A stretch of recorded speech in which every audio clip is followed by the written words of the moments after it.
So hello everyone, in today's video we are going to cover unit 2 of environment and ecology in one shot, that is natural resources.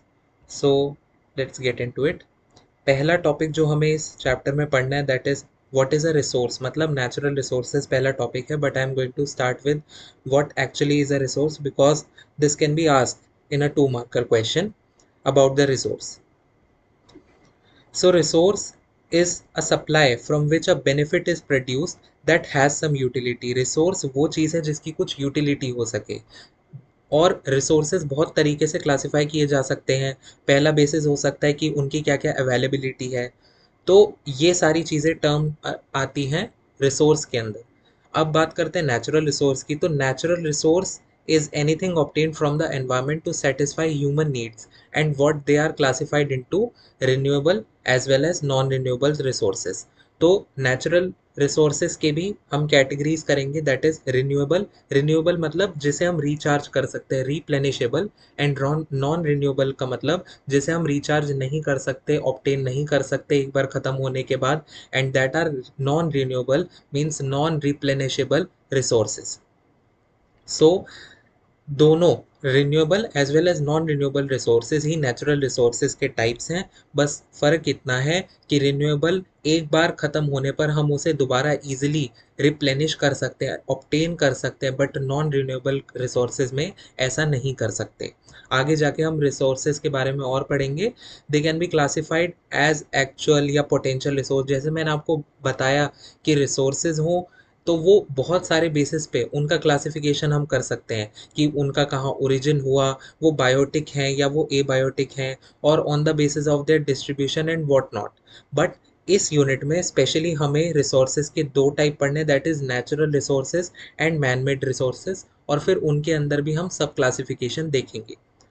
जैसा कि यहाँ पे आप देख सकते हैं, नेचुरल रिसोर्सेज भी 2 कैटेगरी के हैं. पहला है renewable and the second one is non renewable.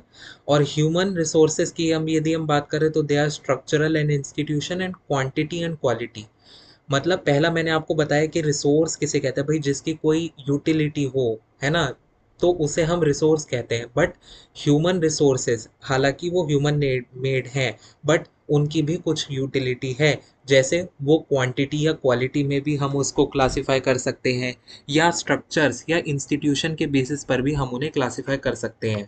हालांकि यूटिलिटी तो दोनों की ही है, तो ये अलग अलग क्लासिफिकेशंस बनते हैं अंडर द ह्यूमन रिसोर्सेज. और नेचुरल रिसोर्सेज में क्लासिफिकेशन बनते हैं जैसे renewable and non renewable resources. Renewable में आते हैं आपके पास कॉन्टिन्यूस फ्लो वाले रिसोर्सेज, जैसे आपकी विंड हो गई, वाटर हो गया. एंड दूसरी कैटेगरी हो सकती है आपकी बायोलॉजिकल, जैसे आपकी नेचुरल वेजिटेशन, फॉरेस्ट हो गया, तो उसको भी हम रिन्यूएबल सोर्सेज में ही कंसिडर करते हैं. एंड वाइल्ड लाइफ, हालांकि हम ये देख सकते हैं कि there is an extension of some of the species, but here we are considering it as renewable sources. Non renewable की कैटेगरी में आपके पास आते हैं जितने भी आपके मिनरल्स होते हैं, है ना, फॉसिल फ्यूल्स, जैसे आपने देखा होगा बर्निंग ऑफ कोल, हम ये अवॉइड करते हैं. Why? Because it is a non renewable sources. क्योंकि हम कोल को ऑब्टेन करने में इतने ज़्यादा साल लग जाते हैं कि we consider it as a non renewable sources only. तो ये सारे example, brief classification between the renewable and non renewable resources, ये हम इस चैप्टर में पढ़ेंगे. And yes, there can be a 7 marker question on the basis of explain the difference between renewable and non renewable resources. तो उस cases में आप ये डायग्राम बना सकते हैं, और जो इस फर्दर चैप्टर में हम क्लासिफिकेशन करेंगे उसके बेसिस पर भी आप डिफरेंस दे सकते हैं. पहला डिफरेंस मैंने आपको दे दिया कि रिन्यूएबल रिसोर्सेज वो होते हैं जो रिप्लेनिशेबल होते हैं, नॉन रिन्यूएबल वो होते हैं जो नॉन रिप्लेनिशेबल होते हैं. दूसरा, रिन्यूएबल जो होते हैं वो हमारे पास पहले से कन्वेंशन में यूज नहीं थे, मतलब renewables resources are non conventional also. क्योंकि पहले आपने देखा होगा कि जो हमारे कोल, पेट्रोलियम से ही हम ज़्यादातर एनर्जी या इलेक्ट्रिसिटी जनरेट करते थे. इट इज़ वेरी रेयर कि पहले हम विंड एनर्जी की मदद से हम इलेक्ट्रिसिटी जनरेट कर रहे हैं, हाइडल पावर प्लांट्स हम सेटअप कर रहे हैं, जियोथर्मल एनर्जी की मदद से हम कर रहे हैं. सो renewable resources are also called as non conventional resources, whereas non renewable resources को हम कन्वेंशनल रिसोर्सेज भी कहते हैं. सो ऐसे करके आप इसका डायग्राम पूरा अच्छे से इलस्ट्रेट कर सकते हैं if it comes for a 7 marker. So natural resources वही भाई जो रिसोर्सेज एग्जिस्ट करते हैं प्लेनेट पे, हमें नेचर से मिलते हैं independent of the activities and actions of human. हम कितनी ही ह्यूमन एक्टिविटीज़ करें, बट मान लीजिए फॉर एग्जांपल विंड है, तो भाई विंड तो एक रिन्यूएबल रिसोर्सेज है, तो उस पर कोई फ़र्क नहीं पड़ेगा। बल्कि नेचुरल रिसोर्सेज हमें इंक्लूड होते हैं सनलाइट, वाटर, सॉइल, स्टोन, इनसे हमें मिलते हैं। टाइप्स ऑफ नेचुरल रिसोर्सेज वही दो तरीके के, एक होता है रिन्यूएबल और दूसरा होता है नॉन रिन्यूएबल। सो रिन्यूएबल की यदि हम बात करें, सो रिन्यूएबल में पहले हम देखेंगे इसकी डेफिनेशन, अगेन यहाँ पे मैंने लिख दी है, which can be replenished naturally and not depleted when use sustainably. और इसके एग्जांपल वही solar energy, wind energy, biomass, hydro power, geothermal energy etcetera. Renewable resources की कुछ कुछ कैटेगरीज भी हैं जो हमें याद रखनी है, दैट इज सस्टेनेबिलिटी। ये सस्टेन होते हैं, अगर इन्हें प्रॉपरली हम मैनेज करें तो ये बहुत ज़्यादा लंबे समय तक हमारे साथ रहते हैं। इन्हें हम आसानी से रीजनरेट कर पाते हैं और इनका बहुत ही लेस या नेग्लिजिबल अमाउंट पे हमारे पास एनवायरमेंटल इफेक्ट होता है। देखिए नेग्लिजिबल तो it is an ideal situation, but we can say that lower environmental impact हमारे पास इनका देखने को मिलता है as compare to the non renewable resources की। अब रिन्यूएबल में क्या क्या चैलेंजेस हैं? पहला चैलेंजेस तो यही है, पहले मैं इस पॉइंट को पढ़ लूँ जो आपकी समझ में बहुत आसानी से आ जाएगा, दैट इट इज़ कॉस्टलियर। मतलब इनिशियल कॉस्ट इसकी हाई होती है, वो तो आपको पता ही होगा। जैसे मान लीजिए मैं आज बोलूँ कि भाई मुझे एक सोलर पैनल अपने घर में इंस्टॉल करना है, तो उसकी इनिशियल कॉस्ट मेरे लिए बहुत हाई रहेगी। हाई इनिशियल इन्वेस्टमेंट होगा उसके इंफ्रास्ट्रक्चर को बिल्ड करना, सोलर पैनल्स को लाना, या फिर विंड टर्बाइंस की कुछ कुछ लिमिटेशंस होती है कि वो बहुत लार्ज फील्ड में ही सेटअप कर सकते हैं, तो वगैरह ये सारी इनकी इनिशियल कॉस्टिंग हाई होती है। और जो रिसोर्सेज है ना हमारे पास, जैसे सोलर हो गया या विंड हो गया, ये बहुत ही वेदर डिपेंडेंट है और नेचुरल कंडीशंस, वेदर कंडीशन पे बहुत ज़्यादा डिपेंडेंट है। मान लीजिए हमारे पास एक महीना मानसून का रीजन आ गया, जैसे चिरापुंजी रीजन में हमारे पास बहुत रेनफॉल होती है, वहाँ पे कोई मतलब नहीं होता सोलर पैनल्स को इंस्टॉल करने का। So that is again a problem of dependencies with this natural resources, renewable ones. और नॉन रिन्यूएबल रिसोर्सेज का क्या है? अगेन डेफिनेशन है, जो फाइनाइट क्वांटिटी में एग्जिस्ट करते हैं और रिप्लेनिश नहीं हो पाते। मतलब अगर वो बहुत ज़्यादा टाइम ले रहे हैं रिप्लेनिश होने के लिए, लाइक ईयर्स एंड ईयर्स, तो हम उसे नॉन रिप्लेनिशेबल की कैटेगरी में डाल देते हैं। Example fossil fuels, coal, oil, natural gas, minerals and nuclear fuels, uranium जैसे, ये हमारे पास नॉन रिन्यूएबल में आते हैं। इसकी कैरेक्टरिस्टिक्स को हम देख लेते हैं। इसकी फाइनाइट सप्लाई हमें देखने को मिलती है। एक्सट्रैक्शन एंड यूज इसका एक्सटेंसिव होता है, मतलब एक्सटेंसिव मतलब बहुत ज़्यादा एक बार में हम एक्सट्रैक्शन कर देते हैं। जैसे आपने अभी माइनिंग का सुना होगा, हम कोल की माइनिंग, इलीगल कोल माइनिंग्स हो रही हैं, तो उसका हमें बहुत ही ध्यान रखना चाहिए। बहुत रोक कर माइनिंग करनी चाहिए, देख कर सावधानी से, क्योंकि ये ऑब्वियसली एक नॉन रिन्यूएबल रिसोर्स है और ये हम दोबारा नहीं यूज़ कर पाएंगे एक बार ख़त्म होने के बाद। एनर्जी डेंसिटी इनकी हाई होती है, इसलिए शायद ये ज़्यादा पब्लिक अट्रैक्शन में रहते हैं। जैसे यूरेनियम के एक एटम से आपको पता ही है, आप बहुत ज़्यादा एनर्जी जनरेट कर सकते हैं। सो ये सारे इसके कुछ कैरेक्टरिस्टिक्स हैं। लेकिन इनका चैलेंज, जितने इसके पॉजिटिव कैरेक्टरिस्टिक्स हैं उतने ही इसके कुछ बड़े चैलेंजेस भी हैं, कि एनवायरमेंटल इम्पैक्ट इनका बहुत ज़्यादा है और ये बहुत ज़्यादा डिप्लीशन के रिस्क को अपने साथ रखते हैं। स्कैरसिटी होती है इनकी over the time, leading to higher cost तो इनकी होती ही है, लेकिन इनका बहुत ज़्यादा एनवायरमेंटल डिग्रेडेशन भी ये करते हैं। अच्छा, अब नेचुरल रिसोर्सेज के कुछ यूजेस और इनकी इंपॉर्टेंस के बारे में समझ लेते हैं। तो देखिए, वो रिसोर्सेज जो हमें नेचर ऑब्वियसली प्रोवाइड करता है, that are called the natural resources. तो उनकी इंपॉर्टेंस क्या है? Economic growth. Natural resources like minerals, oil, gases are crucial for economy, और ये हमें रॉ मटेरियल्स प्रोवाइड करते हैं जो हम बाद में अपनी इंडस्ट्रीज, प्रोडक्शन एंड ट्रांसपोर्टेशन के लिए भी यूज़ कर सकते हैं। Environmental health. Resources such as forest, water and soil play a vital role in maintaining the ecological balance. हमें ये क्लाइमेट को, एयर को, वाटर को और बायोडाइवर्सिटी को रेगुलेट करने में ये बहुत इंपॉर्टेंट रोल प्ले करते हैं। सस्टेनेंस। नेचुरल रिसोर्सेज जो होते हैं वो हमें फूड, वाटर, शेल्टर, कपड़ा, रोटी, मकान, तो ये सारी चीज़ें हमें प्रोवाइड करते हैं। कौन? Natural resources. एग्रीकल्चर पे हम हेविली डिपेंड करते हैं, as you know that India is an agrarian economy, so agriculture पे हमारा बहुत ही हाई डिपेंडेंसी है। एनर्जी सप्लाई की यदि हम बात करें तो ऑब्वियसली फॉसिल फ्यूल जो कि एक नॉन रिन्यूएबल नेचुरल रिसोर्स है, वो भी हमारे पास एक अच्छी खासी एनर्जी का सोर्स बनता है। एंड जो रिन्यूएबल सोर्सेज हैं वो भी हमारे पास बहुत ज़्यादा अमाउंट में एनर्जी जनरेट करते हैं। एज यू हैव हर्ड कि अब मान लीजिए आप हाइडल पावर प्लांट का ही एग्जांपल ले लीजिए। डैम्स जो होता है वो इतनी ज़्यादा वाटर के अंदर पोटेंशियल एनर्जी स्टोर करके रख सकते हैं कि हमें उनसे जब उनसे टरबाइन रोटेट होती है, जब उसको फ्लो किया जाता है वाटर को, कि उस टरबाइन के रोटेशन से हम बहुत मेगा वॉट में हम इलेक्ट्रिसिटी को जनरेट कर पाते हैं। तो इसलिए एनर्जी सप्लाई भी नेचुरल रिसोर्सेज की बहुत है। एंड ऑब्वियसली बहुत सारे फार्मास्यूटिकल्स में इनकी मेडिसिनल वैल्यूज भी है, प्लांट्स एंड मेडिसिन एक्सेट्रा। और यूजेस तो ये है ही ऑब्वियसली, एग्रीकल्चर में, इंडस्ट्री में, एनर्जी प्रोडक्शन में, ट्रांसपोर्टेशन में, और नियरली हर फील्ड में नेचुरल रिसोर्सेज का हम एक यूज़ देखने को मिलते हैं।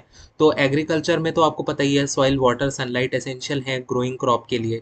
इंडस्ट्रीज़ में भी हम ये देखते हैं कि पेपर प्रोडक्शन हो, चाहे फॉरेस्ट से हमें मिलता है टिम्बर, जो फॉरेस्ट से हमें मिलती है वो paper production and chemical industries में भी बहुत ज़्यादा यूज़ होता है। एनर्जी प्रोडक्शन में फॉसिल फ्यूल्स को बर्न करके हम इलेक्ट्रिसिटी जनरेट कर पाते हैं। ट्रांसपोर्टेशन में जैसे oil into gasoline, diesel, petrol, इन सब की यूसेज ट्रांसपोर्टेशन में इतनी ज़्यादा है कि विदाउट डीजल एंड पेट्रोल हमारी आधे से ज़्यादा ट्रांसपोर्टेशन बेकार है। सो रिक्रिएशन एंड टूरिज्म ऑल्सो, भाई नेचुरल लैंडस्केप भी तो है। अदर देन द यूजेस, मतलब ये हमें क्या क्या चीज़ें प्रोवाइड करते हैं, they are also a natural landscapes. Forest, water bodies, ये सारे अट्रैक्ट भी तो करते हैं टूरिज्म को, जो कि हाँ अगेन हमारी इकोनॉमिक में एक कंट्रीब्यूशन लाता है। Now let us see the sustainable use of these natural resources. तो सस्टेनेबल तो ये है, आने वाली हमारी जो फ्यूचर जनरेशन है उनको भी ये बराबर से यूज देता है। कंजर्वेशन एफर्ट्स होते हैं and sustainable practice to help in managing this resource wisely. यदि हम बहुत अच्छी कंजर्वेशन एफर्ट और सस्टेनेबल प्रैक्टिसेस करें तो हम इन रिसोर्सेज को अच्छे से यूज़ कर पाएंगे। नॉन रिन्यूएबल नेचुरल रिसोर्सेज का कंजर्वेशन और उनका सस्टेनेबल यूज़ ही आज की डेट में हमारी प्रायोरिटी होनी चाहिए, because these resources are depleting at a much faster rate. Next हम बात करते हैं वाटर रिसोर्स की, विच इज़ वेरी एसेंशियल हमारा पूरा प्लानट पे, इनफैक्ट पूरी ह्यूमन लाइफ के लिए water is a very valuable and precious resource, and it is a renewable and indispensable natural resources. But यहाँ पे हमारे पास प्रॉब्लम क्या है कि जो फ्रेश वाटर है उसका कंटेंट बहुत कम है as compare to the saline water, and saline water को हम ड्रिंकिंग पर्पसेस के लिए यूज़ नहीं कर सकते, यू ऑल नो। सो यहाँ पे कुछ डेटा गिवन है, 93% sea water, 4.1% of fresh water. You can see fresh water का कंटेंट हमेशा से ही बहुत कम रहा है, और बहुत सारा वाटर जो है 0.2% is very huge, it is captured in glaciers or 0.0001. So this is basically you can neglect this one, but yes, 0.2 जो ग्लेशियर्स में, आइस कैप्स में जो कैप्चर्ड वाटर है, that is also considered as a fresh water, but that is not, मतलब वो हमारे use के लिए नहीं है बिकॉज दैट इज फ्रोजन। और underground water is around 8 million cubic kilometre, so that is also a huge one. हमें under water ground table को भी कंजर्व करना आना चाहिए, बिकॉज इन एग्रीकल्चर पर्पसेस आजकल जो ट्यूबवेल है उसका प्रोडक्शन बहुत ज़्यादा हो रहा है। तो हर फार्म में हम देखते हैं कि ट्यूबवेल का यूज़ हो रहा है, उससे अंडरग्राउंड वाटर टेबल हमारी कॉन्टिन्यूसली डिग्रेड होती जा रही है। 97% of earth water is filled with water and earth is flat, it will be 2 feet under water। मतलब ये एक एनालॉजी दी गई है कि अगर भाई अर्थ फ्लैट होती तो 2 फीट, मतलब it will be 2 feet under water, कि इतना ज़्यादा पानी है कि हम सारे पानी में डूब जाते अगर अर्थ फ्लैट होती तो। सो that is again the data which you can read from here. I will come directly through the uses. Water is used by man in almost all the developmental activities such as drinking, irrigation, washing, transportation, waste disposal, and in the industry, and used by a coolant in the thermal power plant. As we all know कि water का use कहाँ नहीं है, nearly हर एक sector में, हर एक industry में water का ही सबसे ज़्यादा यूसेज है। चाहे वो एग्रीकल्चर में हो, चाहे वो इंडस्ट्रियल यूज़ में हो, पेपर इंडस्ट्री, कहीं भी हो, वाटर तो चाहिए ही चाहिए। It is the water which shapes the earth surface and regulates it's climate. Water का ना केवल बहुत ज़्यादा हमारी इंडस्ट्रीज में यूज़ है, बल्कि वाटर हमें हेल्प करता है कि रेगुलेट क्लाइमेट करने में भी, क्योंकि रेन और जैसे बहुत सारे ऐसे अदर क्लाइमेटिकल फैक्टर हैं, rain, humidity etcetera, so these are also controlled by the water. The per capita use of water in a family of 4 member in USA is about 1000 meter per cube and many more time than the developing countries. So India का भी इससे अब बहुत ज़्यादा होता जा रहा है, which we need to control. Man overexploits surface water due to overpopulation. As I have already told about the tube well analogy, you can give here कि ट्यूब वेल्स हो गए या बहुत सारे हम वेस्ट करते हैं फ्रेश ड्रिंकिंग वाटर, जो कि अगेन उसकी वजह से क्या होता है, हमारे पास बहुत सारी जगहों पे ड्रॉट कंडीशन प्रिवेल्स होती है उसकी वजह से, and the people living in the world under the drought condition with very less amount of water. ये कुछ डेटा गिवन है यहाँ पे दैट 48% इन 2025 एंड 9 बिलियन इन 2050 की ड्रॉट कंडीशंस बढ़ जाएंगी जितनी अभी हैं. So that is a we are standing at a greater risk, so we need to have some of the prevention, और हमें कुछ अवेयरनेस इसकी ज़रूर से लेनी है. The withdrawal of ground water is more than the recharge level. ये एक बहुत बड़ा कंसर्न है कि जिस अमाउंट में हम वाटर को बाहर निकाल रहे हैं वो रेट बहुत ज़्यादा है दैन इट्स रिचार्जिंग लेवल. भाई मान लीजिए, जैसा आपको पता होगा, ग्राउंड वाटर में ऐसे वाटर एक साथ नहीं आता है. जब रेन वाटर ग्राउंड सरफेस के नीचे परकोलेट होता है थ्रू द सॉइल, तो वहाँ से ड्रॉप बाय ड्रॉप गिर के वो ग्राउंड वाटर टेबल हमारी भरती है. लेकिन जब उसके विड्रॉल की बारी आती है तब हम मैसिव अमाउंट ऑफ वाटर एक साथ ही हम उस ग्राउंड से बाहर निकालते हैं. उसकी वजह से क्या होगा, जब इनकमिंग लेवल बहुत स्लो है और आउटगोइंग लेवल बहुत ज़्यादा है, तो ऑब्वियसली वाटर टेबल क्या हो जाएगी, डिक्रीज हो जाएगी. वाटर टेबल डिक्रीज हो जाएगी तो सॉइल के जो बीनीथ लेयर्स हैं, जो नीचे की लेयर्स हैं, उनको वाटर नहीं मिलेगा. अगर उनको वाटर नहीं मिलेगा तो जो रूट्स ऑफ प्लांट है उनको भी एडिक्वेट अमाउंट ऑफ वाटर नहीं होगा, और एज अ रिजल्ट हमारे ज़्यादातर प्लांट्स क्या हो जाएंगे, सूख जाएंगे. एंड अगेन प्लांट्स का डिग्रेडेशन मतलब पूरी ह्यूमन लाइफ का degradation. So the sediments in the aquifer, aquifer क्या होते हैं, नेचुरल ग्राउंड वाटर स्टोरेज होते हैं, जिन्हें मतलब मैनमेड नहीं होते, वो नेचर के द्वारा ही ग्राउंड के अंदर एक एक्विफर मतलब एक नेचुरल स्टोरिंग ग्राउंड एक क्रिएटेड होता है, वहाँ पे वाटर एक्यूमुलेट होता जाता है. तो वो चीज़ एक्विफर्स जो भी हैं हमारे पास, वो हमारे पास नीचे चले जाएंगे या उनका डिसअपियर होते जाएंगे aquifers. If the irrigation is done with the brackish water, मतलब ब्रैकिश मतलब सॉल्टी वाटर, अगर इरिगेशन ब्रैकिश वाटर से किया जाए, so it raises the water table in the ground, leading to the water logging and salinity problems. भाई फिर water logging और salinity यानी नमक की प्रॉब्लम होने लगेगी. और अगर आपको पता है कि if salt content increases in the water, it is very dangerous for the crop and crop can not survive in the saline water. So agriculture operation भी सफ़र होंगे. एग्रीकल्चर सफ़र होगा तो फूड प्रोडक्शन सफ़र होगा. फूड प्रोडक्शन सफ़र होगा, again human life सफ़र होगी. सो you can say जितनी भी मैं आपको कहानियाँ बता रहा हूँ, ये सब आके कहाँ पे ख़त्म हो रही हैं, ह्यूमन लाइफ के डिग्रेडेशन पे ख़त्म हो रही हैं. So it is very dangerous and we need to aware ourselves regarding this factor. The ground water resources in India, it estimated मतलब ये एस्टिमेट किया गया है कि 395.6 बिलियन क्यूबिक मीटर्स है, but we use only 10% of this water. The total requirement of water in India in 2050 would be around 1422 billion cubic meters, which is very high than the current usage of US. मतलब जितना US में एक family अभी consume करती है, 2050 तक हम उससे भी ज़्यादा हो जाएंगे. और ग्राउंड वाटर टेबल इतना भरेगा नहीं, तो अल्टीमेटली क्या होगा, वाटर स्कैरसिटी की प्रॉब्लम अराइज होगी, जो कि अभी भी बहुत सारे different parts of the country already arise हो रही है. तो वाटर क्वालिटी को टेस्ट करने का क्या कोई तरीका है, उसकी chemical, physical and biological characteristics को टेस्ट करने का? सो वाटर क्वालिटी हमें क्यों टेस्ट करनी चाहिए? Water quality is a measure of the condition of water relative to the requirements of one or more biotic species or any human need in purpose. Fresh water का chemical physical test हम करते हैं। Chemical test मान लीजिए pH level, dissolve oxygen कितनी है, या मान लीजिए किसी पॉन्ड लेक का हमें टेस्ट करना है कि यहाँ पे फ्रेश वाटर है या नहीं है, तो वहाँ पे हम डिजॉल्व ऑक्सीजन से पता लगाते हैं। बायोकेमिकल ऑक्सीजन डिमांड जैसे हम कुछ पैरामीटर्स को वहाँ पर चेक करते हैं, जो कि हम आगे इस टॉपिक में देख रहे हैं। Chemical characteristics of water will involve the presence of and concentration of various chemical substance. These includes ये सारे chemical characteristics of water हैं जो we should test time to time, जैसे pH level हो गया, dissolved oxygen हो गया, nutrients हो गया, heavy metal, salinity and chemical contaminants हो गया। So pH level क्या होता है? Acidity या alkalinity of water को ये indicate करता है। तो एसिडिटी मतलब pH बिलो 7, एल्कैलिनिटी मतलब pH अबव 7। अगर pH 7 से नीचे होगा तो it is not suitable for drinking, neither की जब 7 से ज़्यादा होगा। अ pH of 7 is neutral and it's ideal for drinking purposes also. The pH level affects the solubility and toxicity of chemical and heavy metals in water.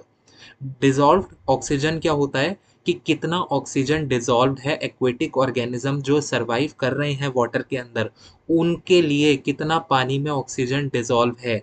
और लो do levels अगर होंगे तो that can indicate pollution and can harm the aquatic life.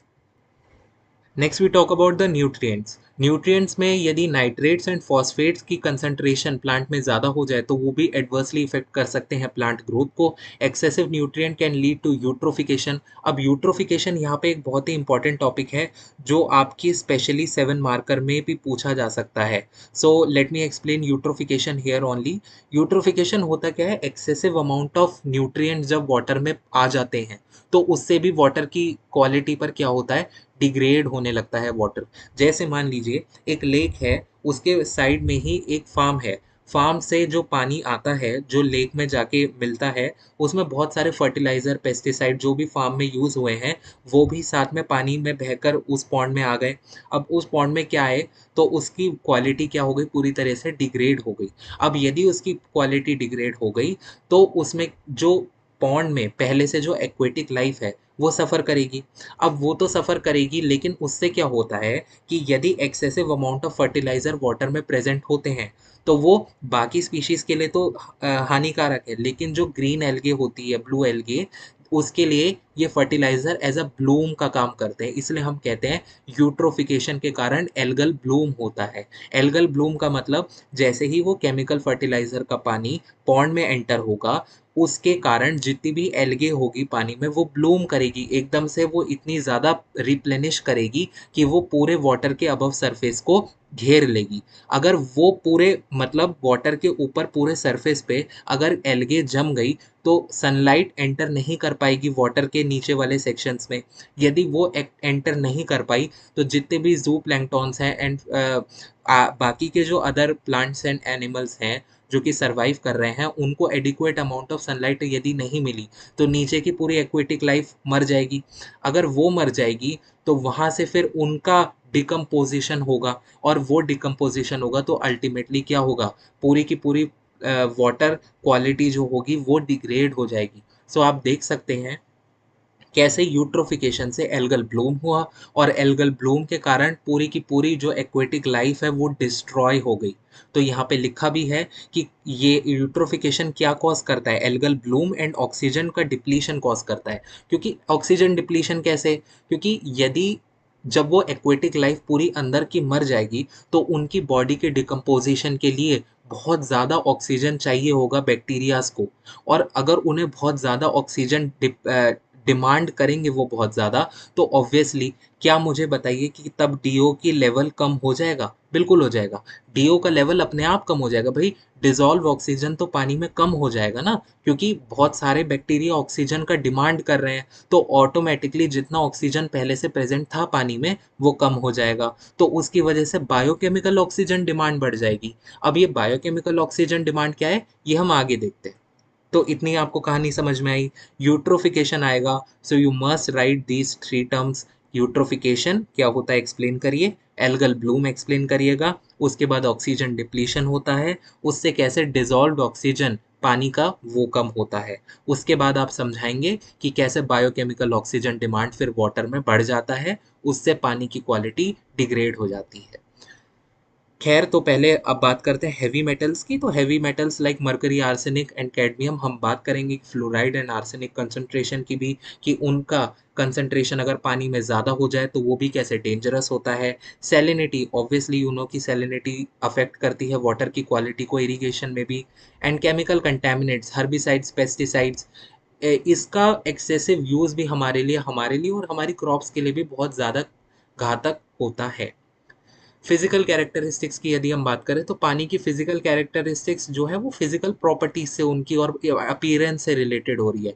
कि अगर मान लीजिए पानी का कलर कैसा होता है, ट्रांसपेरेंट होता है। अगर उस पानी का कलर ही पूरा मटमैला सा कलर है, सो ऑब्वियसली यू नो कि पानी की क्वालिटी अच्छी नहीं है। सो यही है टर्बिडिटी, मतलब क्लाउडीनेस और haziness of water causes by the suspended particle, वो होते हैं टर्बिडिटी। कलर क्या होता है, you obviously know, organic matter अगर डिसॉल्व होगा तो उसका कलर ऑटोमेटिकली वो पॉल्यूशन को इंडिकेट कर देगा पानी का। टेम्परेचर, टेम्परेचर पानी का बिल्कुल एडिक्वेट होना चाहिए, नहीं तो बायोलॉजिकल एंड केमिकल प्रोसेसेस जो भी वाटर में गुड बैक्टीरिया होते हैं वो भी हमारे पास अफेक्ट होते हैं टेम्परेचर से। Taste and odour, so water is tasteless and odourless, but लेकिन अनप्लीजेंट टेस्ट जो होता है वाटर का वो भी इंडिकेट करता है वाटर की लो क्वालिटी को। एंड टोटल डिजॉल्व सॉलिड क्या होता है, टीडीएस जिसे हम कहते हैं, that is a total concentration of dissolve substance in water. High TDS level अगर होगा तो वो टेस्ट को अफेक्ट करेगा और वाटर को हार्ड बनाएगा। हार्ड वाटर वो होता है जहाँ पे बबल्स नहीं होते हैं, उस वाटर में हार्डनेस क्रिएट हो जाएगी जो कि बिल्कुल भी अच्छी नहीं है। And it is also harmful for the aquatic life also. Okay, next we are moving on to the biological characteristics of water. इस बायोलॉजिकल कैरेक्टरिस्टिक्स में हम इसकी 4 कैरेक्टरिस्टिक्स को पढ़ते हैं। पहला है माइक्रो ऑर्गेनिज्म। माइक्रो ऑर्गेनिज्म जो होते हैं बैक्टीरिया, वायरस, प्रोटोजोआ, ये भी वाटर में हो सकते हैं। लेकिन पैथोजेनिक माइक्रो ऑर्गेनिजम्स जो होते हैं वो वाटर ब्रॉन डिसीजेस को भी इनवाइट करते हैं। तो water borne and water induced diseases क्या होती है वो भी इस चैप्टर का पार्ट है। So will see in the upcoming topics.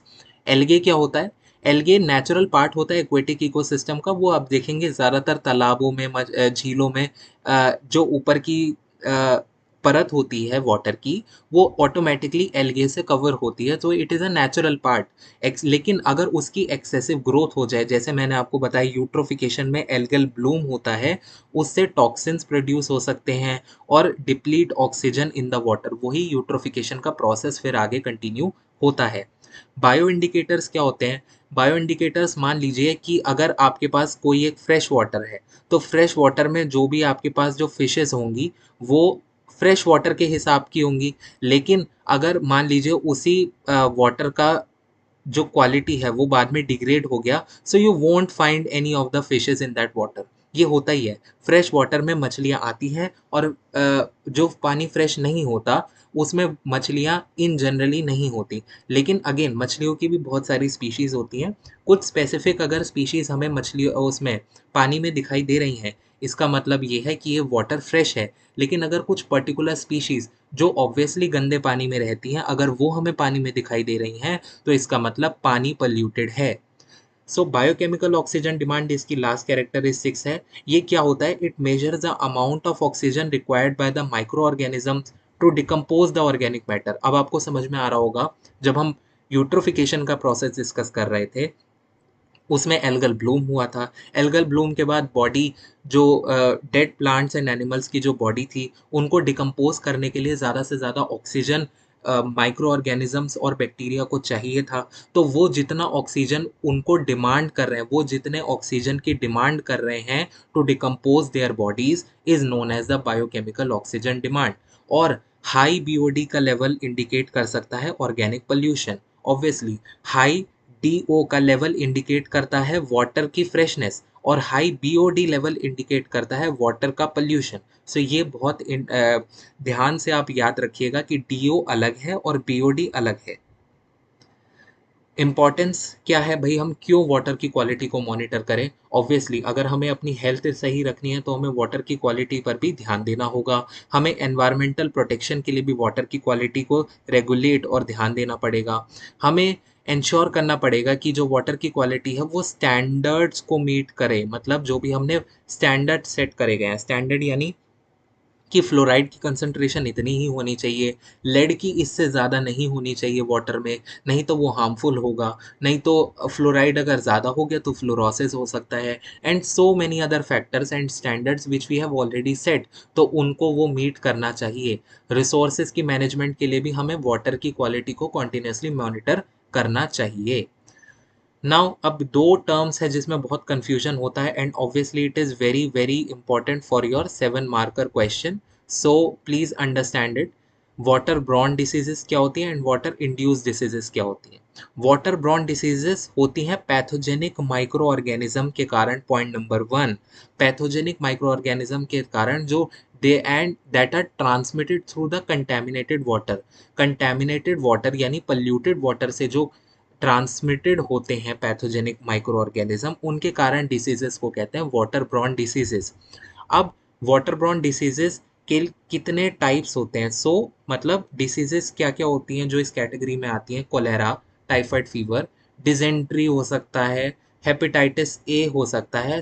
ये आपको 4 कैटेगरीज इसकी आप याद रखिए, होने को तो बहुत सारी हैं, but for your answer writing purpose you मतलब ये 4 डिसीजेस ही आप याद रखिए, इनके कॉज, सिम्टम, ट्रांसमिशन। वैसे तो एक टेबल थी but I have written these points like that ताकि पढ़ने में थोड़ा आसानी रहे। जैसे कॉलेरा का कॉज क्या होता है, बैक्टीरियम विब्रो कॉलेराई।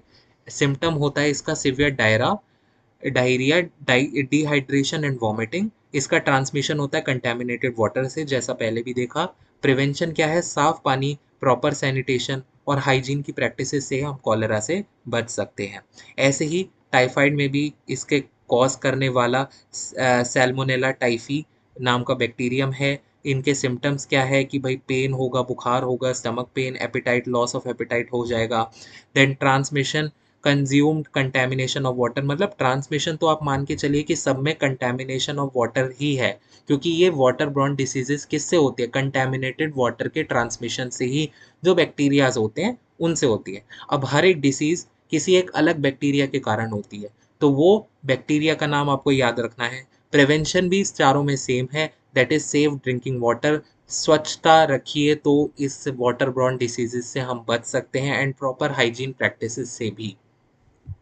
ऐसे ही डिजेंट्री है, इसका जैसे आपको बैक्टीरिया का नाम याद रखना है, अमीबॉस अगर कुछ है तो इनका नाम याद रखना है। Severe diarrhoea, blood abdominal pain and fever भी हो सकता है। उसके बाद हेपेटाइटिस ए का तो वायरस का नाम भी हेपेटाइटिस ए है, तो याद रखने में आसानी होगी। प्रिवेंशन क्या है, वही सारी चीज़ें सेम है लगभग चारों में। एक बार go through it so you will understand it, nothing is difficult, और इसे आप बना बना कर भी आराम से लिख सकते हैं अपने पॉइंट में, इसमें ऐसा कुछ भी नहीं है। वाटर इंड्यूस डिसीजेज अब क्या होती हैं and how they are different. ये कैसे कॉज होती हैं कि जो वाटर की जो कंडीशंस है, जैसे पानी स्टेगनेंट, मतलब रुका हुआ पानी जैसे हम कहते हैं। कई बार आपने सुना होगा कि हमें रुका हुआ पानी बिल्कुल बहा देना चाहिए, उसे ज़्यादा देर तक स्टोर करके नहीं रखना चाहिए, क्योंकि उसमें बहुत सारे बैक्टीरिया, मलेरिया वाले जो मतलब इंसेक्ट्स हैं, मॉस्किटोज हैं, वो पनपते हैं स्टेगनेंट वाटर में। और अगर वाटर का मैनेजमेंट सही नहीं है, कहीं पर वाटर लॉगिंग हो रखी है, जैसे बहुत सारे आउटसाइड एरियाज में भी रोड पे बहुत जगह वाटर लॉगिंग हो जाती है, कई कई दिनों तक पानी भरा रहता है, तो उसके कारण भी वाटर इंड्यूस डिसीज होती हैं, जो वाटर के द्वारा होती हैं। वाटर बॉर्न क्या था, कंटेमिनेटेड वाटर में जो डिसीजेज होती है, ये क्या है, स्टेगनेंट वाटर में जो होता है। आप इसे ये ऐसे याद रख सकते हैं। इसके क्या क्या डिसीजेस आपको याद रखने हैं, पहला है मलेरिया। मलेरिया का आई बिलीव सबको याद होगा, एनोफिलिस मॉस्किटो के द्वारा होती है, प्लाज्मोडियम बैक्टीरिया होता है, जेनस प्लाज्मोडियम। सिम्टम क्या होता है, fever, mosquito chills, headache, muscle pain, fatigue होगा, मॉस्किटो बाइट्स के कारण ये ट्रांसमिट होता है। एनोफिलिस मॉस्किटो के काटने से मलेरिया होता है। This is a general information. Mosquito control कैसे कर सकते हैं, इंसेक्ट रेपेलेंट, ओडोमास, क्या क्या बहुत सारे प्रिवेंशन के टेक्निक्स इसमें आ सकते हैं, but you can write like mosquito controls, anti malarial medication, आप ये लिख सकते हैं। डेंगी, सो डेंगी का बेसिकली क्या किससे होता है, एडीज मॉस्किटो के काटने से डेंगी होता है, हाई फीवर होता है, हेडेक हो जाएगा, pain behind eyes, muscle pain, rashes हो जाएंगे, मॉस्किटो बाइट अगेन ट्रांसमिशन वही होता है। प्रिवेंशन में अगेन वही इंसेक्ट रेपेलेंट का आप अगर यूज़ करें तो you can prevent mosquito biting. उसके बाद स्किस्टोसोमास्टिस होता है, फ्लेरेरियस होता है। सो ये चीज़ आप याद रखिए इनको भी, and you can write like this. ज़्यादा नहीं है, बस चार चार डिसीजेस दोनों की आप याद रखिए एक टेबल बना के, so you will able to answer the 7 marker question. Both waterborne and water-induced diseases pose significant public health challenges, particularly to the region with inadequate water and sanitation infrastructure. जहाँ पे sanitation का खास ध्यान नहीं रखा जाता वहाँ पे ये waterborne and water-induced diseases हमें देखने को मिलती हैं। ठीक है। Next let us discuss about the fluoride and arsenic concentration in drinking water, कि अगर फ्लोराइड और आर्सेनिक की ज़्यादा कंसंट्रेशन वाटर में हो जाती है तो उससे हम कैसे बच सकते हैं, या उसके क्या क्या सोर्सेज होते हैं या नेचुरली अक्रेंस होते हैं। सो पहला हम देखते हैं fluoride and arsenic concentration in drinking water is significantly an issue to the public health.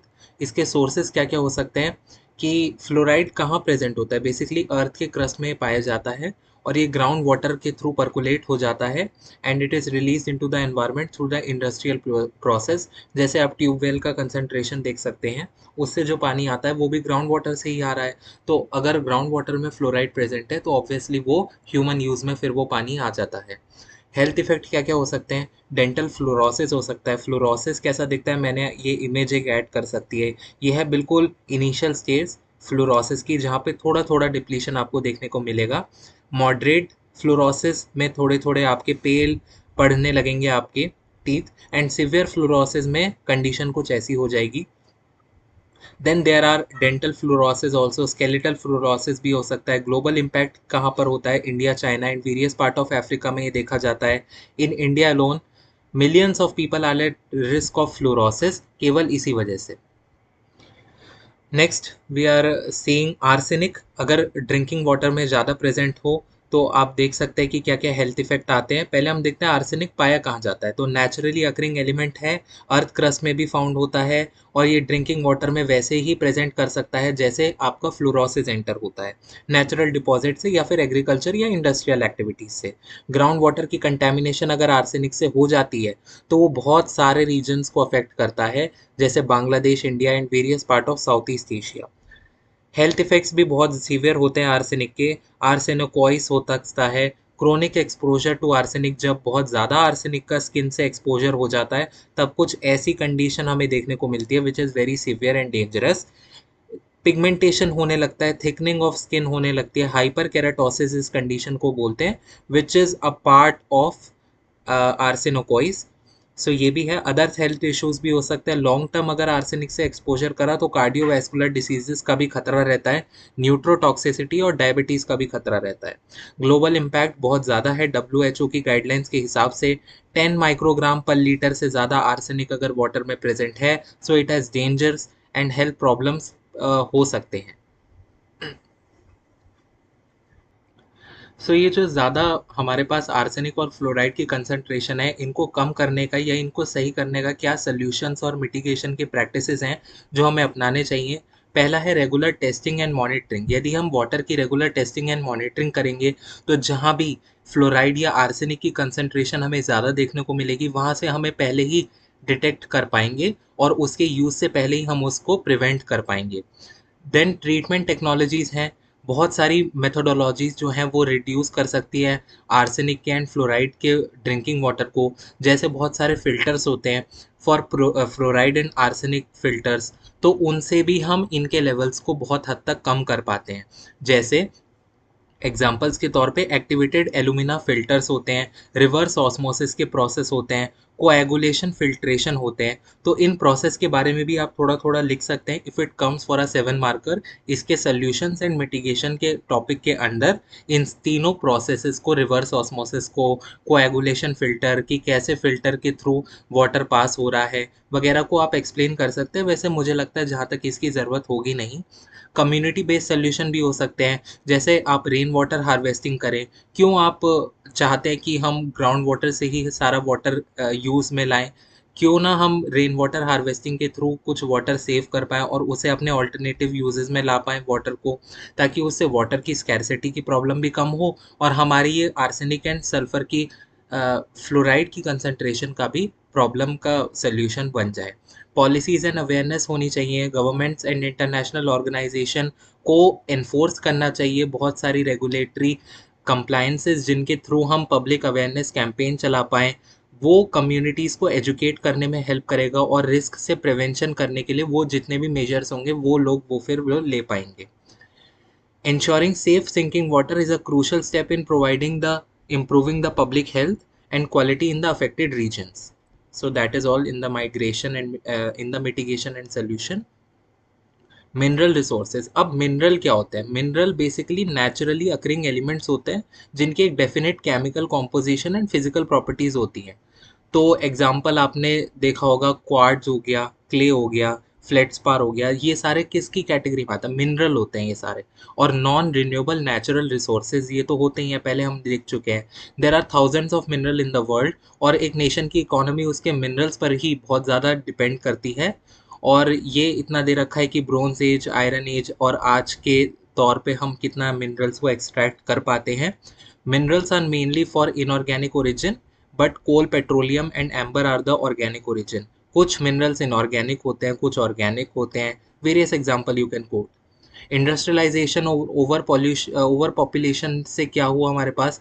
Exploitation of mineral हुआ, उससे हमारे पास मिनरल्स की कमी हुई। माइनिंग बहुत इलीगल तरीके से भी हो रही है कोल वगैरह की, तो इन सब से हमारा मिनरल का डिप्लीशन हो रहा है, नेचुरल और इनऑर्गेनिक, ऑर्गेनिक सारे तरह के मिनरल्स का। मिनरल्स किस किस काम में आते हैं? डेवलपमेंट ऑफ इंडस्ट्रियल प्लांट में, जनरेशन ऑफ इलेक्ट्रिसिटी में, कंस्ट्रक्शन में, वेपन्स बनाने में, कम्युनिकेशन टेलीफोनिक लाइंस में, मेडिकल सिस्टम्स में, एलॉयज एंड ज्वेलरीज में, एग्रीकल्चर फर्टिलाइजर्स में और बहुत सारी जगह पर हम इनका यूज़ करते हैं। एनवायरमेंटल इम्पैक्ट क्या है? Mining is a dirty industry creating the largest environmental disaster zone in the world. Mining is एक ऐसी इंडस्ट्री है, each step in the mining process produces a lot of waste material which causes pollution. As I said कि आजकल बहुत ज़्यादा illegal mining हो रही है, उसके कारण बहुत सारा पोल्यूशन भी प्रोड्यूस हो रहा है। एनवायरमेंटल डैमेज अगर हो रहा है, केयरलेस एक्सप्लॉयटेशन ऑफ मिनरल्स लगातार होता जा रहा है, उसकी वजह से water pollution, air pollution, noise pollution, soil pollution, ये चारों पोल्यूशन का कारण कहीं ना कहीं हमारे पास माइनिंग इंडस्ट्री है। क्योंकि माइनिंग इंडस्ट्री से जो लूज मटेरियल्स आते हैं उनका ड्रेनेज और कोल वॉशिंग ऑपरेशंस जो होते हैं वो सारे के सारे वाटर बॉडीज़ में जाके मिलते हैं। उसके बाद एयर पोल्यूशन से जितनी भी कोल माइनिंग में जो कार्बन मोनोऑक्साइड और carbon dioxide, nitrogen dioxide, sulphur dioxide, पता नहीं कितनी अनगिनत हार्मफुल गैसेज रिलीज होती है, वो सारी एयर पोल्यूशन का कॉज बनती है। Drilling process, blasting process, heavy machinery, ये सारी नॉइज पोल्यूशन का कारण बनती हैं। And soil pollution, feeling of trees, बहुत जगह हमें माइनिंग के लिए ट्रीज का कट डाउन करना पड़ता है, तो उनकी वजह से भी हमारे पास सॉइल इरोशन हो रहा है। रेमेडियल मेजर क्या क्या ले सकते हैं? इको फ्रेंडली माइनिंग टेक्नोलॉजीज का हम यूज कर सकते हैं। Microbes must be present in leaching technique to utilize how grades are old. मतलब bacteria, thiobacillus, ferrooxidans are use to extract gold embedded iron sulphide. मतलब इको फ्रेंडली तरीके से यदि माइनिंग करी जाए तो हम बहुत सारी तरीकों से हम पॉल्यूशन को बचा सकते हैं। But seriously mining is very dangerous और यही एक बहुत ज़्यादा इन्वायरमेंटल इम्पैक्ट क्रिएट करती है इन अ एडवर्स मैनर। उसके बाद हम मटेरियल साइकिल्स, नेक्स्ट टॉपिक दिया गया है आपके सिलेबस में, तो इसमें सबसे पहले हम पढ़ते हैं कार्बन साइकिल। देखिए, साइकिल का मतलब होता है जहाँ से चीज़ शुरू हुई है वहीं पर ही दोबारा उसे ख़त्म होना पड़ेगा। तो कहीं ना कहीं हम यहाँ पे मिनरल्स का रोटेशन देखेंगे कि कैसे नेचर ने सेल्फ एक रिस्टोरिंग मैकेनिज्म बना रखा है। अगर वो मैकेनिज्म को ह्यूमन इंटरवेंशन से वो किसी भी तरीके से डिस्टर्ब होता है तो हमारे पास जो नेचर का बैलेंस है वो डिस्टर्ब होगा। कार्बन का बैलेंस, नाइट्रोजन का बैलेंस, सल्फर, ये सारी चीज़ें क्या होती है? डिस्टर्ब होती हैं। कार्बन इन एटमॉस्फेयर, आपको पता है एटमॉस्फेयर में पहले से कार्बन है, carbon dioxide and other gases में। अब ये कार्बन जब इसका डिसोल्यूशन होगा तब ये ओशन वाटर में एंटर कर जाएगा और ओशन वाटर से जब इस पानी का इवापोरेशन होगा तब ये दोबारा कार्बन डाइऑक्साइड वाटर एटमॉस्फेयर में आ जाएगा। सो ये तो हुआ यहाँ का साइक्लिक रोटेशन। अब कार्बन इन एटमॉस्फेयर की जब वेदरिंग होगी तो ये रॉक्स में आ जाएगा कार्बन। और जब रॉक्स का, टेक्टोनिक प्लेट्स का कन्वर्जन होगा, जब इंटरेक्शन होगा, तब ये दोबारा कार्बन कहाँ चला जाएगा, एटमॉस्फेयर में आ जाएगा। उसके बाद एटमॉस्फेयर में जो कार्बन है उसको फोटोसिंथेसिस के प्रोसेस के थ्रू प्लांट्स एब्जॉर्ब करेंगे, तो प्लांट्स में बायोमास का क्रिएशन होगा, इन बायोमास का कंजम्पशन होगा, ऑर्गेनिक मैटर बनेगा, और ये ऑर्गेनिक मैटर जब डिकम्पोज होगा तब वेरियस गैसेस रिलीज होंगी, तो ये दोबारा एटमॉस्फेयर में चला जाएगा। उसके बाद ऑर्गेनिक मैटर का या तो डायरेक्ट डिकम्पोजिशन हो सकता है या फिर lithification into fossil fuel. Lithification मतलब सॉइल की लेयर्स में वो चीज़ प्रेजेंट हो गई है, वो जो ऑर्गेनिक मैटर है वो लेयर बाय लेयर डिपॉजिट हो गया है रॉक्स के अंदर, एंड वो फॉसिल फ्यूल्स में टर्न आउट हो चुका है। और उन फॉसिल फ्यूल्स का अब दोबारा से जब कंबशन ऑफ फॉसिल फ्यूल्स होता है तो वो एटमॉस्फेयर में प्रेजेंट होता है कार्बन, तब वो जाके बनता है। So you can see there is a cycle everywhere, that's why we know this as a carbon cycle. उसके बाद नेक्स्ट है हमारे पास नाइट्रोजन साइकिल है। आप ये मानिए this is the most important cycle आप जितनी भी पढ़ेंगे, and again I am marking this as a 7 marker question, very important topic. Nitrogen cycle को यदि मैं आपको फटाफट से एक्सप्लेन करूं तो साइकिल यहाँ से शुरू होती है। मान लीजिए एटमॉस्फेयर से नाइट्रोजन आता है और नाइट्रोजन एब्जॉर्ब हो जाता है नाइट्रेट्स में by the process of nitrogen fixation. Nitrogen fixation करने के लिए कुछ बैक्टीरियाज होते हैं that convert the atmospheric nitrogen into nitrates. क्योंकि देखिए एटमॉस्फेयर में जो नाइट्रोजन होता है वो बहुत ज़्यादा कोवेलेंट, मतलब ट्रिपल कोवेलेंट बॉन्ड से वो बंधा होता है, और उस ट्रिपल कोवेलेंट बॉन्ड में वो इतना ज़्यादा टाइटली पैक्ड होता है कि उसे डायरेक्टली प्लांट्स कंज्यूम नहीं कर पाते हैं। तो देखिए डायरेक्टली नाइट्रोजन जो प्रेजेंट होता है एटमॉस्फेयर में, जैसा कि हमने देखा उसका डायरेक्ट कंजम्पशन प्लांट नहीं कर पाएंगे। तो अगर उसका कंजम्पशन नहीं हो पाएगा तो उसको नाइट्रोजन फिक्सिंग बैक्टीरिया कन्वर्ट करेंगे नाइट्रेट्स में, दैट इज NO3- में।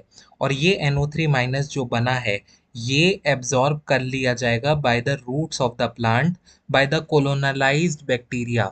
एसिमिलेशन प्रोसेस कहते हैं जिस प्रोसेस के थ्रू जो N2 है उसको प्लांट्स अपने अंदर एब्जॉर्ब कर लेते हैं। और फिर ये जो प्लांट्स हैं इनको ईट कौन करेंगे, प्राइमरी कार्निवोर्स। जैसा कि हमने देखा था कि प्राइमरी कार्निवोर्स प्रोड्यूसर पे डिपेंडेंट होते हैं, तो एब्जॉर्प्शन ऑफ नाइट्रोजन अब प्लांट से कहाँ चला जाएगा, एनिमल्स में। अब प्लांट से एनिमल्स में यदि ये चला जाएगा तो अब जब इन एनिमल्स का डिकम्पोजिशन होगा बाय द डिकम्पोजर, तब ये नाइट्रोजन जो नाइट्रेट की फॉर्म में प्रेजेंट था ये कन्वर्ट हो जाएगा अमोनिया में, और इस प्रोसेस का नाम है अमोनिफिकेशन।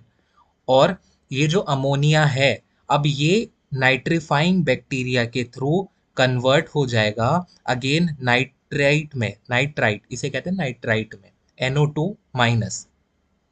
एंड अगेन फिर दोबारा से नाइट्रीफाइंग बैक्टीरिया क्या करेंगे, इस नाइट्राइट को कन्वर्ट कर देंगे नाइट्रेट्स में। और इसका फ़ायदा क्या होगा, नाइट्रेट के दो फायदे हैं। एक तो ये प्लांट्स इस नाइट्रेट को एब्जॉर्ब कर पाते हैं क्योंकि वो एटमॉस्फेरिक नाइट्रोजन को नहीं ले पाते। और दूसरा ये फ़ायदा होगा कि इन नाइट्रेट्स पे डीनाइट्रीफाइंग बैक्टीरिया काम करके इसे डीनाइट्रिफिकेशन प्रोसेस के थ्रू नाइट्रोजन दोबारा सप्लाई कर देंगे कहाँ पे, एटमॉस्फेयर में। मतलब जहाँ से पूरी ना नाइट्रोजन एटमॉस्फेयर से आया था दोबारा उतना ही नाइट्रोजन कहाँ चला गया, एटमॉस्फेयर में दोबारा चला गया। तो this completes whole nitrogen cycle. उसके बाद नाइट्रोजन साइकिल के यही पॉइंट्स मैंने आगे लिख रखे हैं, ऑर्डर यू नो, सो आप उसमें से पढ़ सकते हैं। That I have mention all the types of bacteria such as nitrobacter and nitrosomonas which are nitrifying bacteria. So जो भी आपका डिटेल प्रोसेस है वो यहाँ लिखा हुआ है, यू कैन रेफर दिस। उसके बाद इंपॉर्टेंस क्या है नाइट्रोजन साइकिल में, इकोसिस्टम की हेल्थ पे। वाइटल न्यूट्रिएंट है एक नाइट्रोजन हमारे प्लांट की ग्रोथ के लिए, एग्रीकल्चर में बहुत ज़्यादा सपोर्ट होता है नाइट्रोजन का, एनवायरमेंटल इम्पैक्ट बहुत ज़्यादा पड़ता है नाइट्रोजन का। सल्फर साइकिल एक एडिशनल साइकिल मैं कहूँगा, यहाँ पे इतनी इंपॉर्टेंट नहीं है जितनी कार्बन एंड नाइट्रोजन साइकिल है, बट फिर भी have a look in this. हम साइकिल यहाँ से स्टार्ट करते हैं, जो जितनी भी केमिकल इंडस्ट्रीज हैं, पेट्रोकेमिकल इंडस्ट्रीज हैं, वो कहीं ना कहीं सल्फर डाइऑक्साइड वो एमिट करती हैं। और ये सल्फर डाइऑक्साइड का कन्वर्जन होता है सल्फेट में, which is also known as atmospheric sulphate. अब ये सल्फेट नीचे ग्राउंड में दोबारा डिपॉजिट हो जाता है। और ये जो सल्फेट जब डिपॉजिट होगा तो by the process of leaching ये या तो प्लांट अपटेक में चला जाएगा या फिर ये वॉलेटिलाइजेशन के प्रोसेस से दोबारा एटमॉस्फेयर में मर्ज हो जाएगा। एक और तरीका है, जितना भी ऑर्गेनिक सल्फर है वो ऑर्गेनिक मैटर जो भी है वो सॉइल माइक्रो ऑर्गेनिज्म उसे ऑर्गेनिक मैटर को क्या करेंगे, डिकम्पोज करेंगे। उसके द्वारा भी ये वॉलेटिलाइजेशन जब होगा इस सल्फर का, जब ये भाप बन के उड़ेगा तब ये सल्फर एटमॉस्फेरिक सल्फर में जाके मिल जाएगा। सो you can explain this sulphur cycle in your own words, इसमें ज्यादा कुछ है नहीं ऐसा। उसके बाद एनर्जी रिसोर्सेज दो टाइप के होते हैं, एक होता है कन्वेंशनल रिसोर्सेज, एक होता है नॉन कन्वेंशनल। कन्वेंशनल वो होता है जिसे हम कहते हैं नॉन रिन्यूएबल, और नॉन कन्वेंशनल होता है रिन्यूएबल सोर्सेज। सो कन्वेंशनल सोर्सेज के वही टाइप हैं जैसे कोल हो गया, पेट्रोलियम हो गया, नेचुरल गैस हो गया एंड न्यूक्लियर एनर्जी हो गया। सो पहले हम बात करते हैं कोल की। सो कोल का फॉर्मेशन होता है डेड प्लांट्स के एनिमल से रिमेन, जब वो बहुत हाई टेम्परेचर एंड हीट पे मिलियंस ऑफ ईयर तक दफनाए जाते हैं तब कोल का फॉर्मेशन होता है। यूसेज इलेक्ट्रिसिटी जनरेशन है। एनवायरमेंटल इम्पैक्ट बहुत ही harmful gases such as carbon dioxide and sulphur dioxide ये रिलीज करता है। पेट्रोलियम क्या होता है कि जब मरीन ऑर्गेनिज्म का डेड मरीन ऑर्गेनिज्म बहुत सालों तक कंटिन्यूअस हीट एंड प्रेशर में बरीड होते हैं अंडर द सेडिमेंटेशन प्रोसेस, तो उससे पेट्रोलियम बनता है। और इसका भी यूसेज वही है, गैसोलीन, पेट्रोल, डीजल, बहुत सारी पेट्रोकेमिकल इंडस्ट्रीज में ये यूज होते हैं। एनवायरमेंटल इम्पैक्ट इसका ऑयल स्पिल होता है, कहीं किसी शिप से पेट्रोलियम ले जाते समय यदि ओशन में वो ऑयल गिर जाता है तो बहुत ही जल्दी एक्वेटिक लाइफ वहाँ की डिस्ट्रॉय हो जाती है। नेचुरल गैस क्या होती है, जब पेट्रोलियम को हम एक्सट्रैक्ट करते हैं तब उसी के अलोंग साइड में जो गैस निकलती है उसके साथ साथ, that is natural gas. Petroleum के जैसे ही होती है, सिमिलर कंडीशंस में बनती है, इसलिए उसका यूसेज भी सिमिलर ही है, इलेक्ट्रिसिटी जनरेशन। और ये रिलीज करती है कार्बन डाइऑक्साइड एंड मीथेन जैसे हार्मफुल गैसेस जो कि एनवायरमेंटल इम्पैक्ट डालते हैं। उसके बाद न्यूक्लियर एनर्जी है। सो nuclear energy sources, usage and environmental impact वही है इसका। बहुत खतरनाक होती है nuclear energy if not use safely, इसलिए इसे स्पेशली एक रिएक्टर वेसल में रखा जाता है। जैसे आप देख सकते हैं यहाँ से हम पानी जो इनटेक करते हैं वो पहले ठंडा करा जाता है और कंट्रोल रॉड्स में डल के जब वो रिएक्टर वेसल में वो पानी जाता है तब उसको एक्सट्रीम हीट के अंदर उसको हीट किया जाता है, उससे स्टीम निकलेगी। और उसकी उस स्टीम से क्या होगा, वो स्टीम होगी और थोड़ा गर्म पानी होगा, उससे टरबाइन रोटेट होगी, टरबाइन से जनरेटर चलेगा, जनरेटर से यहाँ इलेक्ट्रिसिटी जनरेट होगी और हमारे घरों तक इलेक्ट्रिसिटी मिलेगी। So this is whole process of this nuclear energy. उसके बाद टरबाइन से जब आपने टरबाइन घूमी तब आपने बचा कुचा पानी दोबारा वाटर इनलेट में यहाँ पे भेज दिया आउटलेट में, तो आपने जितना पानी लिया उतना ही वापस भेज दिया। Non conventional sources of energy में आपके पास हो सकते हैं, पहला सोलर एनर्जी है। सोलर एनर्जी में आप यहाँ पे हम solar cooker and solar panel के बारे में पढ़ते हैं। सोलर एनर्जी कैसे होता है, सन से हार्नेस होता है, फोटोवोल्टाइक सेल्स भी कहते हैं इन्हें। सोलर कुकर का देख लेते हैं पहले। आपने एक कुकर को पूरा ब्लैक पेंट कर दिया क्योंकि ब्लैक सबसे ज्यादा एनर्जी को एब्जॉर्ब करता है। उसके चारों ओर आपने एक रिफ्लेक्टिंग पैनल लगा दिया ताकि मैक्सिमम से मैक्सिमम सनलाइट ट्रैप हो सके। उसमें आपने खाना रख दिया तो वो आपका ऑटोमेटिकली सनलाइट की मदद से गर्म हो जाएगा। This is solar cooker in broad terms, मतलब इतनी टेक्निकल डिटेल में ना जाते हुए। और ऐसे ही आप ऊपर ऊपर से सोलर पैनल को भी एक्सप्लेन कर सकते हैं कि it is made up of N and P type material. उनके बीच में एक पी एन जंक्शन होता है जहाँ पे रिएक्शन करने से हमारा इलेक्ट्रिसिटी ऑब्टेन होती है, और एक्साइटेशन के लिए जो एनर्जी चाहिए होती है that is coming from the sun.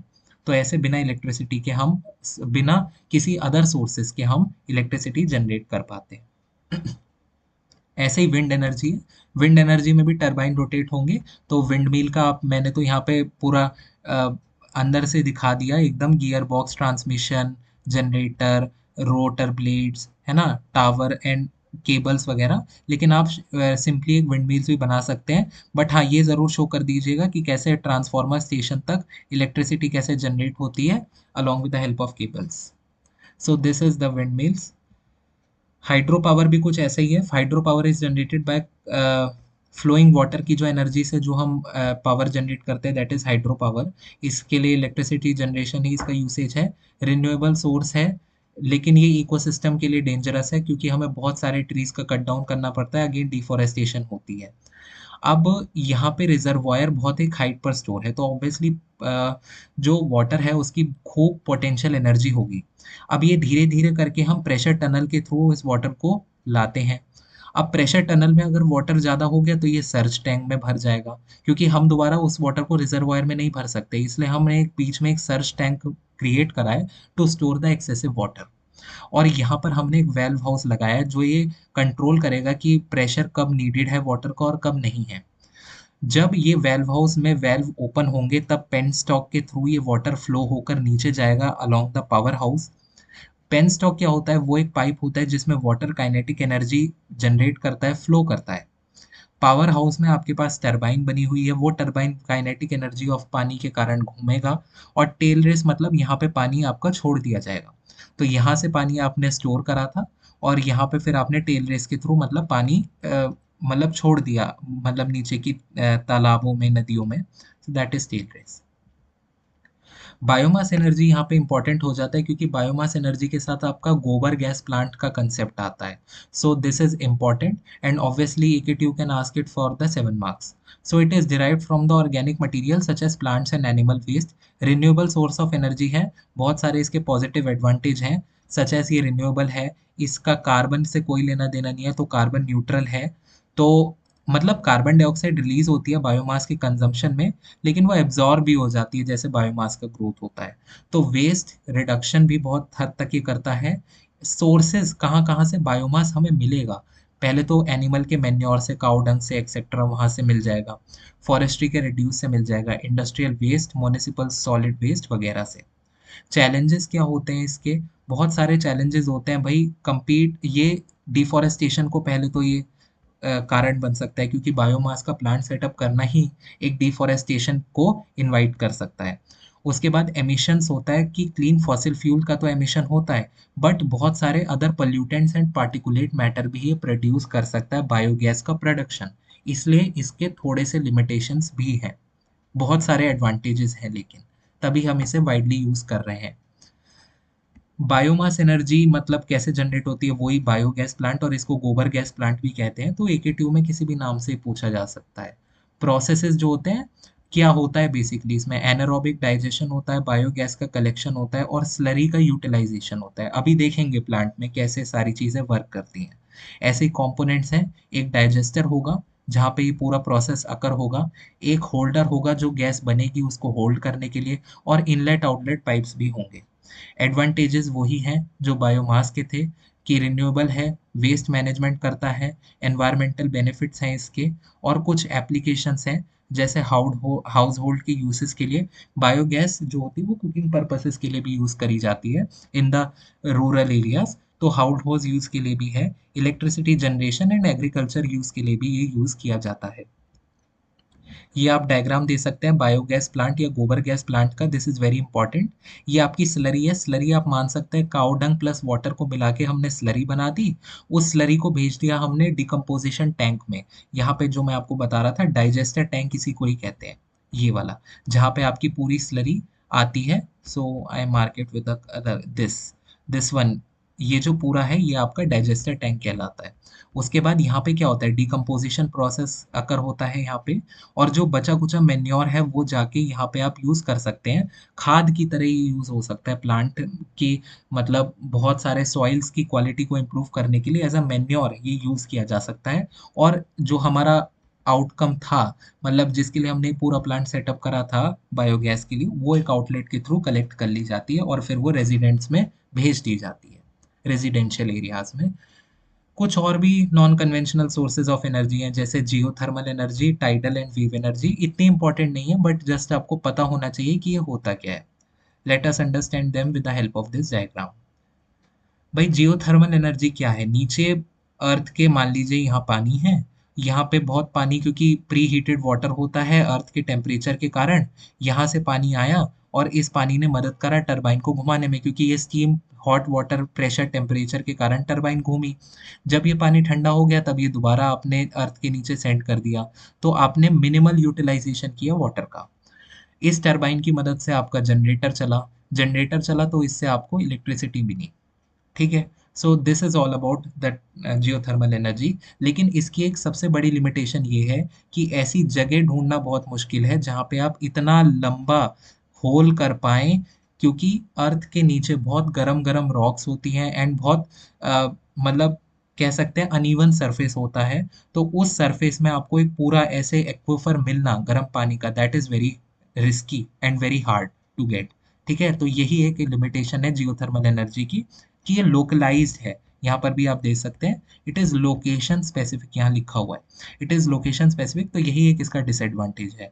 Tidal and wave energy वही है, जो समुद्र के पास टाइड्स आती हैं उससे जनरेटेड जो वाटर होता है उससे टरबाइन घूमेगी, जनरेटर चलेगा और आउटपुट एनर्जी निकलेगी।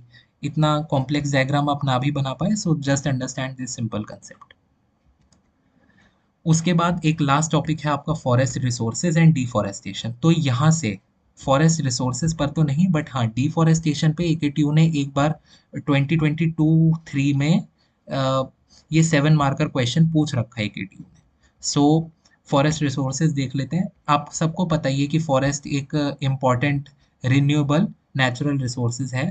Trees, shrub, herb etcetera 33% of the world area consist करता है फॉरेस्ट को। और बहुत सारे ये हैबिटेट है बहुत सारे एनिमल्स एंड बर्ड्स का। एंड ट्रॉपिकल रेन फॉरेस्ट हमारे इंडिया में पहले बहुत सारे थे, बट अब धीरे धीरे करके वो खत्म हुए जा रहे हैं।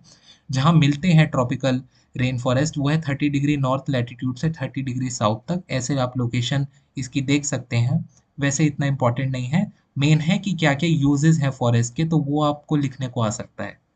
तो यूसेस में सबसे पहला एक तो इसका प्रोडक्टिव फंक्शन है कि प्रोवाइड रॉ मटेरियल, पल्प हो, पेपर इंडस्ट्री हो, केमिकल इंडस्ट्री हो, पेट्रोकेमिकल या फार्मास्यूटिकल इंडस्ट्री हो। फॉरेस्ट हमेशा से हमारे पास बहुत सारी चीज़ें प्रोड्यूस करता है, जैसे fuel, fruits, nuts, timber.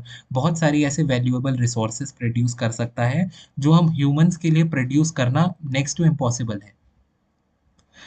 Protective function, obviously पहले के जो ज़्यादातर मकान बनते थे हमारे वो लकड़ी की मदद से बनते थे, तो प्रोटेक्शन तो देता ही है। और ये आज भी बहुत सारे बर्ड्स, इंसेक्ट, एनिमल्स का ये घर है। So forest provide them protection. Regulative function है, जैसे ह्यूमंस को चाहिए होता है ऑक्सीजन, प्लांट्स को चाहिए होता है कार्बन डाइऑक्साइड। प्लांट्स एक्सहेल करते हैं ऑक्सीजन और इनटेक करते हैं कार्बन डाइऑक्साइड। तो ऐसे ही एक इंटरचेंजेबल प्रोसेस है जो नेचर की तरफ से एक बैलेंस क्रिएट करा गया है। अगर हम ज़्यादा डिफॉरेस्टेशन करेंगे तो उस बैलेंस को हम कहीं ना कहीं बिगाड़ रहे हैं, जो कि अल्टीमेटली हमारे ही लॉस में है। 1 एकड़ of forest can absorb 4 ton of carbon dioxide. अब आप खुद ही सोचिए, अगर इतना फॉरेस्ट हम पहले से ही रिमूव कर देंगे तो इतनी सारी 4 टन ऑफ कार्बन डाइऑक्साइड को एब्जॉर्ब करने के लिए है कौन?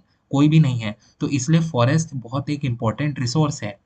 लेकिन आजकल हम क्या क्या गलत चीजें कर रहे हैं फॉरेस्ट के साथ। पहला सबसे बड़ा कारण है डिफॉरेस्टेशन। पहले के ज़माने में बहुत ज़्यादा फॉरेस्ट कवर था और बहुत कम उसके हिसाब से डिफॉरेस्टेशन था, बट आज बिल्कुल उल्टा है। आज बहुत सारे कमर्शियल पर्पसेस की वजह से, जैसे टिम्बर, वुड इंडस्ट्रीज की वजह से हम बहुत ज़्यादा डिफॉरेस्टेशन पे निर्भर हो रहे हैं, जो कि हमारे लिए कहीं ना कहीं बहुत गलत है आने वाले समय के लिए। According to the national forest act recommendations के हिसाब से 33% of the total areas and 67% of the hilly areas must be preserved as forest areas. और आजकल हम क्या कर रहे हैं, जो कि प्रिजर्व्ड फॉरेस्ट एरियाज थे, आज उनको भी हमने कहीं ना कहीं डिफॉरेस्टेशन करके उनको इंडस्ट्रियल एरियाज बना दिया गया है, जो कि हमारे लिए बिल्कुल भी सेफ नहीं है and for the environment also. Deforestation occur at an alarming rate in India. हम सबको पता है हमने अभी तक 40 मिलियन हेक्टेयर तक का ट्री कवर एरियाज गवा चुके हैं पिछले 100 सालों में। और अभी हमारा 329 मिलियन हेक्टेयर्स में से 174 ही बचा है। I don't know if it according to the latest data, but this figure is important to understand that it is occurring at an alarming rate and we must focus it and we must understand its severity now, because अभी नहीं अगर हम समझे तो that will cause a long term very negative impact on our environment and our human life also, because it is 40% in tropical countries। मतलब आप देखिए tropical countries में ही 40% तक डिफोरेस्टेशन का रेट चला गया है, और अगले 60 सालों तक तो 90% ऑफ रिडक्शन ऑफ फॉरेस्ट हो जाएगा। मतलब आज जितना है उससे 90% और कम हो जाएगा आने वाले 60 सालों पे, अगर इसी तरह का रेट रहा डिफोरेस्टेशन का। क्यों हो रहा है? ऑब्वियसली ओवर पॉपुलेशन हो रही है, इतनी ज़्यादा डिमांड बढ़ रही है, रॉ मटेरियल्स चाहिए हर एक इंडस्ट्री को, चाहे वो पेपर हो, पल्प मिल हो, कोई भी इंडस्ट्री हो। आप मान लीजिए वुड तो हर जगह यूज़ हो रहा ही है। And growing needs of foods and development of various project, हर चीज़ के लिए आजकल वुड की डिमांड ट्रेमेंडसली इंक्रीज होती जा रही है। इसलिए we are losing our forest cover, our natural resource, our natural asset जो था हमारे पास, नेचर की तरफ से एक गिफ्ट था, वो हम कहीं ना कहीं आज खोते जा रहे हैं for our own needs, without understanding कि वो भी हमारे लिए कितने ज़्यादा इंपॉर्टेंट हैं, और उनके बिना हमारा सर्वाइवल नेक्स्ट टू इम्पॉसिबल है। So that is all about all the topics in this chapter. I have covered each and every topic of this chapter, and इस chapter से related जितने भी important questions हैं, I'll cover them in a separate video. Till then, keep connected and stay connected, keep learning and keep smiling. Thank you for watching this video.